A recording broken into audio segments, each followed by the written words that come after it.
Welcome my dear students, आप सबको good morning. और हमारे चैनल पे आप सबका हार्दिक शुभकामनाएं। ठीक है। आज हमने फिर से आप सबके लिए एक नया चैप्टर और नया एमसीक्यूज प्रैक्टिस लेके आ गए हैं, जिसका नाम है डायग्रामेटिक प्रेजेंटेशन। आपका चैप्टर 5 ऑफ पार्ट बी का है। ठीक है।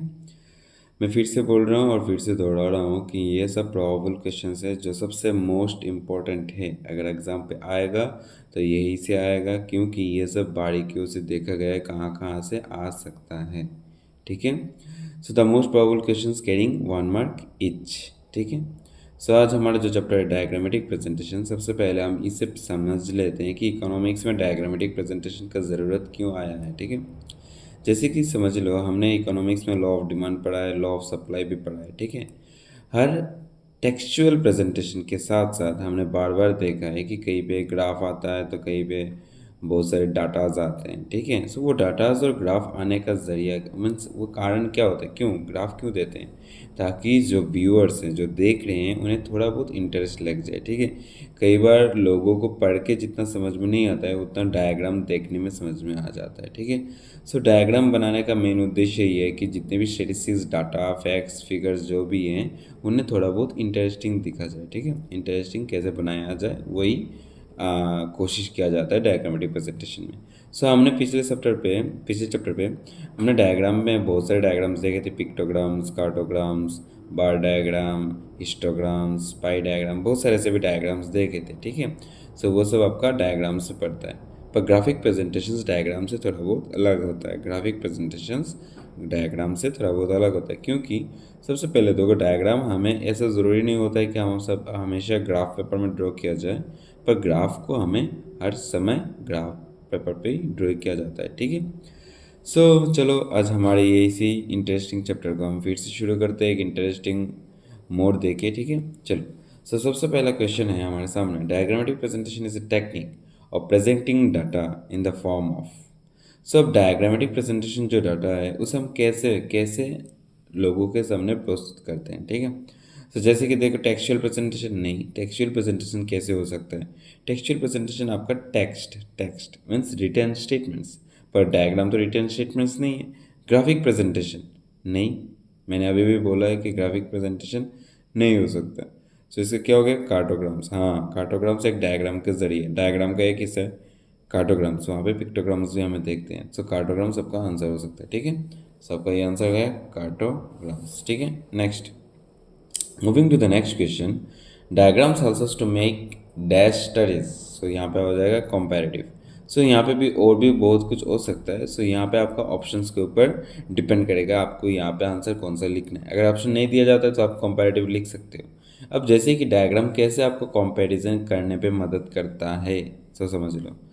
अब समझ रहे हो कि जैसे कि फॉर एग्जांपल कहीं पे भी कुछ डायग्राम्स है, जैसे कि शेयर मार्केट का डायग्राम या फिर कुछ ऐसा ही डायग्राम है, कहीं पे भी हम बार डायग्राम यूज़ करते हैं। कभी कभी बार डायग्राम क्या होता है, कुछ बार डायग्राम ज़्यादा बार जो है ना वो ज़्यादा ऊंचा होता है, कुछ बार डायग्राम ज़्यादा नीचे होते हैं, छोटे छोटे होते हैं। इससे क्या पता चलता है कि एक दूसरे से कितना कम या फिर कितना ज़्यादा होता है। आसानी से हम समझ में जाता है ना। यही क्या है, यही कंपैरेटिव स्टडीज़ है। यस और नो, इसे ही तो हम कंपैरेटिव कहते हैं। इससे ज़्यादा, इससे सिर्फ इतना ही नहीं है कंपैरेटिव, और भी ज़्यादा बहुत सारे बेनिफिट्स हैं। आपको जो ब्रॉड आंसर्स हैं डायग्राम्स के इसी चैप्टर के, वो आपको थोड़ा अच्छे से पढ़ना है, क्योंकि कहीं से भी ये क्वेश्चन आ सकता है। मैंने यहाँ से सिर्फ एक ही उठाया है। आपको बाकी जितने भी पॉइंट्स हैं वो सब देखना है। ठीक है। Diagrams helps us to make comparative studies. Okay. Next, diagram should be drawn from. Diagram जब हम ड्रॉ करते हैं तब वो कहाँ से ड्रॉ करते हैं, लेफ्ट टू राइट या फिर राइट टू लेफ्ट, कहाँ से। सबसे पहले कौन सा, वाई एक्सिस से ड्रॉ करते हैं ना। ओरिजिन, पॉइंट ऑफ ओरिजिन कहाँ पे होता है, लेफ्ट साइड पे होता है ना। डायग्राम्स कहाँ से जाएगा, left to right. Yes obvious, क्योंकि point of origin zero left में ही है ना। हो गया। ठीक है।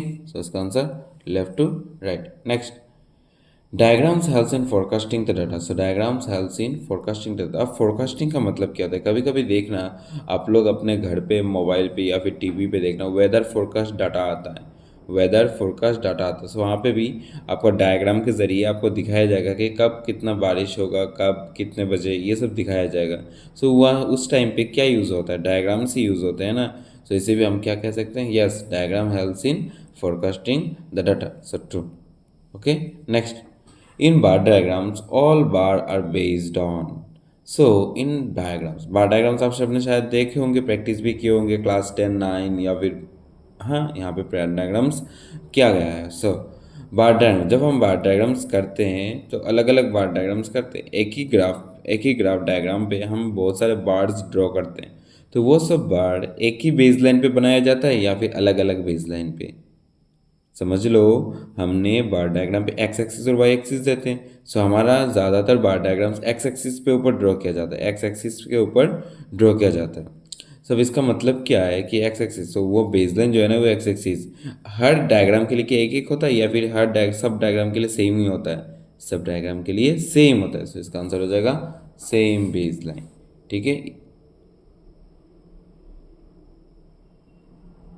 In bar diagrams all bar based on same baselines. Okay, next, when two or more than two sets of interrelated data are to be compared, then dash diagrams are used. So यहाँ पे बोल रहे हैं कि कभी कभी आपको data एक से ज़्यादा दिया जाएगा, कभी कभी आपको डाटा एक से ज़्यादा दिया जाएगा, तब आप कौन सा डायग्राम यूज़ करोगे? बार डायग्राम या फिर मल्टीपल बार डायग्राम्स या फिर सब डिवाइडेड बार डायग्राम्स? तब क्या करोगे? बोलो फटाफट से। टू और more than two sets of inter related data, एक दूसरे से रिलेटेड है।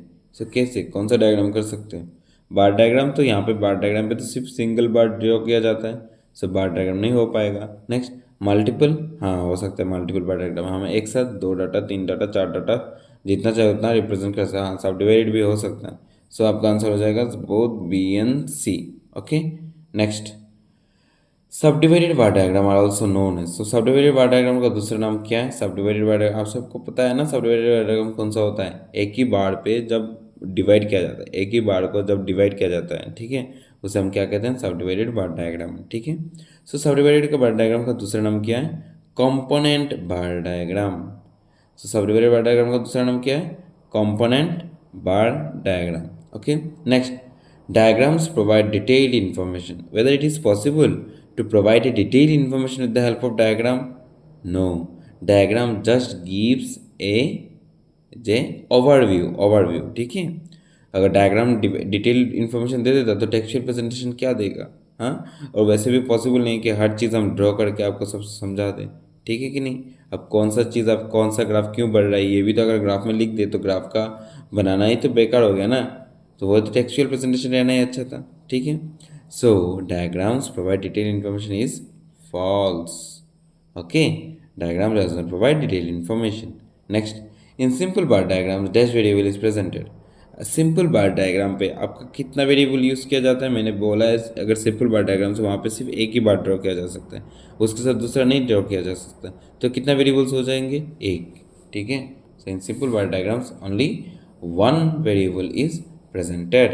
सो इस चैप्टर में हम इतने क्वेश्चन दे रखे हैं, यही सब इंपॉर्टेंट है, अगर आएगा तो यही से आएगा, क्योंकि इस चैप्टर पे आपको क्वेश्चन के साथ साथ डायग्राम्स मिल जाएंगे। ठीक है, बार डायग्राम, स्टॉक डायग्राम वो भी मिल जाएंगे। सो आप सबसे ये दरख्वास्त है कि आप सब वो भी प्रैक्टिस करें। ठीक है, क्योंकि आपको वो स्कोरिंग पेपर से वहाँ पे सीखना ज़रूरी नहीं। आप अगर डायग्राम ड्रॉ कर सकते हो तो आराम से 5 मार्क्स ले सकते हो। बड़े आंसर ना सीखो पर डायग्राम्स प्रैक्टिस करो, ताकि आपको मदद हो जाए आराम से 5 मार्क्स स्कोर होने का। ठीक है, अब यहाँ पे जितने भी क्वेश्चंस दे रखे हैं, मैंने पिछले भी वीडियो पे जितने भी क्वेश्चंस दे रखे हैं, मैंने बार बार पूछा है कि आप सबका अगर कोई दिक्कत हो तो आराम से शेयर करो, कमेंट करो, फीडबैक पे दो। ठीक है, क्योंकि फीडबैक देना क्यों ज़रूरी है? क्योंकि मुझे पता नहीं होता है कि हाँ किसको क्या समझ में नहीं आया है। अगर आपको समझना है अच्छी तरह से तो ये तो करना पड़ेगा। ठीक है, अच्छा, सो आज भी मैं वही पूछता हूँ कि यहाँ पे जितने भी अगर कोई डाउट हो तो प्लीज़ मुझे अपना कमेंट सेक्शन पे लिख दीजिएगा, वहाँ पे मैं आराम से फैच कर लूँगा, मैं जान लूँगा कि किसका कहाँ पे दिक्कत आ रहा है। ठीक है, ये एमसीक्यूज करने से पहले आप एक बार अपने चैप्टर के गो थ्रू करना। ठीक है, वहाँ से पढ़ लेना, कहीं कहीं पे अगर कुछ भी कॉन्सेप्ट दिक्कत आ रहा है तो फीडबैक में दे देना। ठीक है, हम समझा देंगे आपको। ठीक है, सो थैंक यू। और जाने से पहले मैं फिर से एक बार वही डेली का जो हम बोलते हैं, आप हमारे चैनल को प्लीज़ शेयर, सब्सक्राइब और कमेंट कीजिएगा। ठीक है, जितना ज़्यादा शेयर करोगे उतना ही अच्छा होगा, आपसे आपके लिए भी अच्छा होगा, क्योंकि उतना ज़्यादा मैं वीडियो तब दे सकता हूँ, या फिर कुछ एक्स्ट्रा नॉलेज। ये तो आपका किताब का हो गया ना, इकोनॉमिक्स के बारे में कुछ extra knowledge, market related knowledge, ठीक है, जो मैं अक्सर क्लास में दिया जाता है, ठीक है। सो यूट्यूब में ये सब पॉसिबल नहीं होता है ना, एक्स्ट्रा नॉलेज कहीं पे कुछ मार्केट कुछ ऐसा वैसा। सो ये आउट ऑफ द टॉपिक हो जाता है। तो हम एक दिन अलग से टॉपिक ले लेंगे इकोनॉमिक्स का कुछ, तब हम डिस्कस कर लेंगे कि आउट ऑफ द टॉपिक कुछ बात है, ठीक है। So thank you, have a good day, bye bye.